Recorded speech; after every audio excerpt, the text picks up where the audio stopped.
आज की हमारी कहानी है शेर और खरगोश की कहानी। बहुत पुरानी बात है। एक जंगल में खूंखार शेर राज किया करता है। राजा होने के कारण वह शेर जंगल के बाकी सारे जानवरों पर धौंस जमाता था और उनका शिकार करके उन्हें खा जाया करता था। कई बार वह एक या दो नहीं बल्कि कई जानवरों को मार दिया करता था। इस बात से जंगल के सभी जानवर बहुत परेशान थे।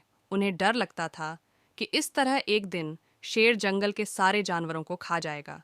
इस बात का हल निकालने के लिए सभी जानवरों ने फैसला किया कि वो जाकर शेर से बात करेंगे और उसे समझाने की कोशिश करेंगे। इस फैसले के बाद हिम्मत करके दूसरे दिन सभी जानवर शेर के पास गए। शेर अपनी गुफा में आराम कर रहा था।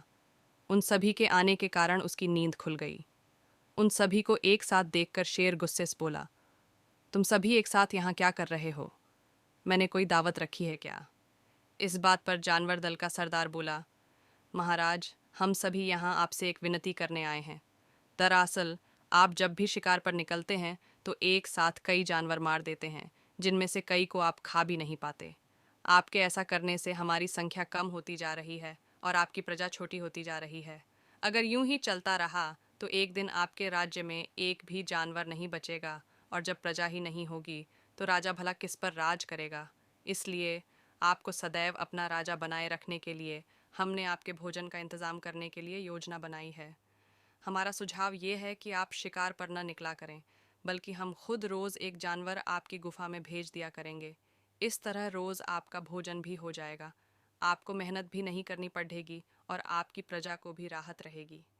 शेर को जानवरों की योजना सही लगी और उसने कहा, ठीक है, मुझे तुम्हारा सुझाव मंजूर है, लेकिन एक बात का ध्यान रखना। अगर किसी दिन मेरा भोजन आने में देर हुई या भोजन कम आया तो मैं जितने चाहूं उतने जानवरों को मार डालूंगा।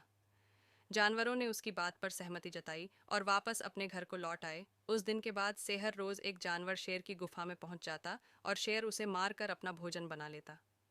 यूं ही चलते चलते एक दिन खरगोश की बारी आई। वह बहुत छोटा था लेकिन चतुर भी था। उसने सोचा कि रोज शेर के हाथों एक जानवर मारा जाता है, ये तो गलत है। इस परेशानी का समाधान करने के लिए कोई चाल चलनी पड़ेगी। तभी उसके दिमाग में एक आइडिया आया। वह धीरे धीरे घूमता फिरता शेर की गुफा तक पहुंचा। वहां पहुंचकर उसने देखा कि शेर गुस्से से आग बबूला हो रखा है। शेर ने जैसे ही खरगोश को देखा, उसका गुस्सा बाच गया और वह दहाड़ कर बोला, तुम जरा से खरगोश मेरा पेट भरने आए हो और ऊपर से इतनी देरी से आए हो। पता है मुझे कितनी जोर से भूख लगी है। कहाँ मर गए थे और तुमसे मेरा पेट कैसे भरेगा? शेर को तिमिलाया हुआ देख खरगोश बोला, महाराज, मैं आपकी सेवा में अकेला नहीं आ रहा था, बल्कि मेरे साथ मेरे 5 साथी और भी थे।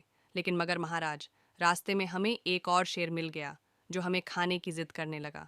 वह मेरे साथियों को मारकर खा गया। मैं किसी तरह अपनी जान बचाकर यहाँ आया हूँ। यह सुनकर शेर और ज्यादा गुस्सा हो गया। वह बोला, एक और शेर? कौन है वह और मेरे जंगल में क्या कर रहा है? खरगोश ने कहा, महाराज, वह बहुत बड़ा शेर है और जब मैंने उससे कहा कि तुम हमारे महाराज का भोजन खा रहे हो तो वह बोला, आज से मैं तुम्हारा महाराज हूँ और मेरे अलावा इस जंगल में कोई और शेर नहीं रह सकता। मैं सबको मार डालूंगा। फिर आपको लड़डड़ हाई के लिए ललकारने के लिए उसने मुझे यहाँ भेज दिया। अच्छा, ऐसी बात है? तो मैं भी तो देखूं कि ये कौन शेर है तो जो मेरे जंगल में आकर मुझे ही ललकार रहा है। ले चलो मुझे उसके पास, शेर ने गरज कर बोला और खरगोश के साथ चल दिया। खरगोश उसे जंगल के बीच मौजूद एक कुएं के पास ले गया और बोला, महाराज, वो इस गड्ढे के नीचे गुफा में रहता है। आपको आता देख शायद वह अंदर घुस गया। दूसरे शेर को देखने के लिए जैसे ही शेर ने कुएं में झांका तो उसे अपनी परछाई दिखी और उसने समझा कि वह दूसरा शेर है। इसके बाद उसने दूसरे शेर को ललकारने के लिए जब दहाड़ मारी तो उसी की दहाड़ गूंज कर उसे सुनाई दी, लेकिन उसे लगा कि वह दूसरा शेर भी उसे ललकार रहा है। बस इतने में शेर को गुस्सा आया और उसने कुएं में छलांग लगा दी। छलांग लगाते ही शेर कुएं की दीवार से टकराया और पानी में गिरकर मर गया। ये खबर जब जंगल के बाकी जानवरों को मिली तो सारे बहुत खुश हुए और खरगोश की जय जयकार करने लगे। कहानी से सीख।